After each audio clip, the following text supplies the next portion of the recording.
companion quest Rosie di Arknight Enfield ini seru. Tapi justru itu masalah terbesarnya. Gue baru aja selesai main quest Rosie dengan durasi sekitar 1 jam 20 menit. Dan anehnya gue ngerasa enjoy, tapi di saat yang sama gue juga ngerasa kecewa. Karena kalau dipikir-pikir, ini bukan companion quest. Ini lebih kayak jalan-jalan santai bareng Rosie buat cari sampel penelitian yang hilang. Masalahnya, gue hampir nggak dapat lore penting tentang dia. Padahal ini harusnya jadi momen buat kita kenal siapa Rosie sebenarnya. Bukan cuma nemenin petualangan ringan yang cheerful. Gue paham developer pengen nunjukin sisi lain dari Rosie. Dia diajak main bareng sama anak-anak kecil di tabang tua. Vibe-nya ringan, fun, bahkan terasa hangat. Tapi jujur aja, gue nggak butuh Rosie yang fun. Gue butuh Rosie yang dalam. Yang lebih nyesek lagi, area tambangnya cuma bisa dimasukin sekali. Padahal potensinya gede banget buat dieksplor lebih jauh. Ini kayak dikasih dunia yang menarik, tapi langsung ditutup sebelum kita benar-benar masuk lebih dalam. Tapi anehnya, di tengah semua itu, karakter Rosie tetap terasa. Dia ini pemimpin kawanan serigala ya, tapi masih remaja tanggung, belum dewasa, tapi juga bukan anak-anak. Dia nggak mau disamain sama anak-anak begajulan yang main di tambang itu.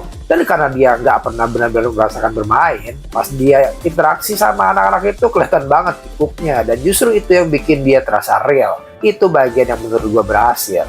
Lucunya lagi, Rosie justru lebih punya karakter di gameplay dibanding di questnya. Animasi idolnya unik, cara larinya beda, dan pas dipakai di battle, dia beneran fun. Mekanisme dua combo yang dia punya itu juga jadi highlight utama dan bikin dia stand out dibanding karakter lain. Jadi ironis, gameplaynya berhasil jual karakter Rosie, tapi questnya malah gagal ngendalani dia. Durasi 1 jam 20 menit menurut gue sebenarnya udah pas, tapi isi questnya terasa kurang berani.